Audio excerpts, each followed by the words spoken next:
देश को आज़ाद कराने में दो तरह के दलों का काफ़ी बड़ा योगदान माना जाता है। एक नरम दल, एक गर्म दल। नरम दल वो जो महात्मा गांधी के साथ था और महात्मा गांधी के विचारों से प्रभावित था और उनके द्वारा बताए निर्देशों के अनुसार ही वो आज़ादी की लड़ाई लड़ रहा था। जबकि दूसरा दल वो था जो काफ़ी ज़्यादा उग्र था, एग्रेसिव था और उसे लगता था कि अहिंसा से कुछ होने वाला नहीं है और वो अंग्रेजों को उन्हीं की भाषा में जवाब देता था। इन दो दलों के बीच में दोस्तों एक दल वो भी था जो कभी अंग्रेजों के खिलाफ था और कभी अंग्रेजों के साथ हो जाया करता था। जब उसे अपना निजी स्वार्थ कुछ दिखता था या लगता था कि उसके निजी स्वार्थों के ऊपर कोई प्रहार हो रहा है या उसके जो निजी हित हैं उस पे सरकार ध्यान नहीं दे रही है, यानी कि अंग्रेज सरकार ध्यान नहीं दे रही है, तो वो उनके खिलाफ खड़ा हो जाता था। और जब उसे लगता था कि उसके सारे निजी हित, उसके जो ज़रूरी एक चीज़ें हैं, उन सारी चीज़ों की जो है ख़्याल अंग्रेज़ सरकार रखती है, तो फिर वो आज़ादी की लड़ाई में कहीं पीछे रह जाता था। मतलब फिर वो उतना बढ़-चढ़ के हिस्सा नहीं लेता था। मतलब उनका सेल्फ रिस्पेक्ट जो था, सॉरी सेल्फ इंटरेस्ट जो था, वो नेशनल इंटरेस्ट से ज़्यादा महत्वपूर्ण था। तो आप कह सकते हैं कि इन दो दलों के बीच में, नरम दल और गर्म दल के बीच में एक तीसरा जो दल था वो था जो कभी अंग्रेजों के साथ लड़ा और कभी अंग्रेजों के साथ नहीं भी लड़ा। निर्भर करता था कि परिस्थिति कैसी है और उनका सेल्फ इंटरेस्ट कहीं डैमेज तो नहीं हो रहा या कहीं पे कुछ कॉम्प्रोमाइज करने की तो स्थिति में नहीं है।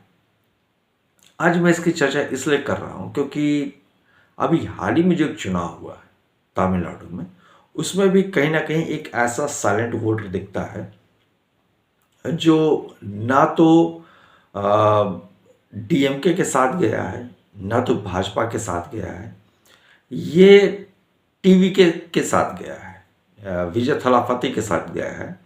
और विजय थलापति मानना पड़ेगा, इन्होंने गजब काम किया। मतलब पहले ही इलेक्शन में काम से मतलब ये है कि इन्होंने पहले ही इलेक्शन में जिस तरीके से डीएमके को हराया है, तो दोस्तों ये तो अपने आप में बहुत बड़ी बात है, बहुत बड़ा अचीवमेंट है, इसमें कोई दोहरा नहीं है। लेकिन एक शंका ये हो जाती है कि कल तक एक सुपरस्टार साउथ का, वो पहली बार में ही जब इतना बड़ा एक मूव लेता है और वो चीफ मिनिस्टर बनना तय ही है उनका, बन जाएगा, तो ये कैसे संभव हो सकता है बिना किसी पॉलिटिकल स्ट्रेटजी के। इसी में जो नाम उभर के आता है वो है नाम हमारे बिहार के बहुत चर्चित जो नाम है वो है प्रशांत किशोर जी का। कहा जाता है कि प्रशांत किशोर ने विजय थालापति को बहुत सपोर्ट किया है और उनको पूरी रणनीति बताई है, राजनीतिक रणनीति, कि कैसे वो तमिलनाडु में डीएमके को हरा सकते हैं और भाजपा को आने से रोक सकते हैं। तो देखा जाए तो अभी विजय के जो एक चाणक्य हैं वो है प्रशांत किशोर, जो बिहार से बिलोंग करते हैं।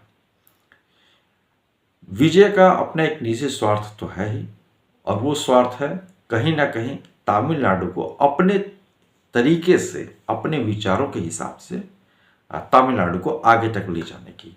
मतलब वो चाहते हैं कि वो अगले पायनियर बने तमिलनाडु के, और ना तो उसमें जो आइडियोलॉजी है वो भाजपा की आइडियोलॉजी नहीं होगी और ना तो वो डीएमके के हिसाब से काम करेंगे। उन्होंने अपने एक बार बोला भी था, भाषण में बोला भी था कि हमारी जो पॉलिटिकल एनिमी है वो है डीएमके और हमारी जो आइडियोलॉजिकल एनिमी है वो है भाजपा। मतलब ना तो वो भाजपा के साथ हैं ना तो वो डीएमके के साथ हैं, वो एक अलग ही विचारधारा को लेकर चल रहे हैं। और इस विचारधारा को सफल बनाने में प्रशांत किशोर का बहुत बड़ा हाथ है। अब ऐसा क्या हो गया कि प्रशांत किशोर साउथ में जाके विजय थलापति को प्रमोट करते हैं, इनकरेज करते हैं, उनके लिए पूरा का पूरा वो बिसात तैयार करते हैं जिस पे उन्होंने अपनी एक राजनीति पूरी की पूरी खड़ी कर दी है आज के दिनों में। दोस्तों बात कुछ यूँ है कि कुछ साल पहले की बात है जब बिहारियों को और बिहार को लेकर बड़ा गंदा गंदा स्टेटमेंट दिया गया था साउथ से।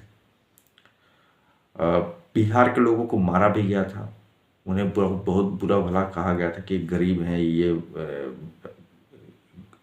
निरक्षर हैं, इन्हें कुछ नहीं आता है, ये मजदूरी करने के लिए ही पैदा हुए हैं। उनके धर्म के ऊपर भी काफ़ी कमेंट किया गया था। तो मतलब ऐसे भद्दे कमेंट जिसको मैं नहीं बोलना चाहता हूँ यहाँ पे। ये स्टालिन के जो बेटे हैं उनके तरफ से भी आया था और उनकी पार्टी के तरफ से भी आया था, जो डीएमके है। शायद इसी बात को लेके प्रशांत किशोर के मन में गुस्सा रहा होगा और उन्होंने, जो भी मैंने बताया कि जो तीसरा होता है दल जो होता है, जो किसी के साथ नहीं जाता है, वो अपने सेल्फ इंटरेस्ट को आगे कहीं रखता है, उसका सहारा लेके वो प्रशांत किशोर ने विजय थलापति की जो पार्टी है टीवी की, उसको वहां पहुंचा दिया कि आज वो चीफ मिनिस्टर बनने के पद पे और वहां पे बैठने की स्थिति में है। मैं क्यों कह रहा हूं, क्योंकि ये ऐसे लोग हैं जिन्हें अभी भी अपना स्वार्थ जो है वो कहीं ना कहीं ज़्यादा दिखता है इन कंपैरिजन टू जो आपके राष्ट्रवाद है या फिर राष्ट्रवाद से हट के जो लोग होते हैं उनके तुलना में इनका जो एक निजी स्वार्थ है ये आज भी कहीं ना कहीं मैटर करता है। दोस्तों, आपने देखा होगा कि साउथ में जो भी मैनिफेस्टो आया था विजय के तरफ से, उनकी पार्टी टीवीके के तरफ से जो मैनिफेस्टो आया था, उसमें फ्रीबीज कुछ ज़्यादा ही थी।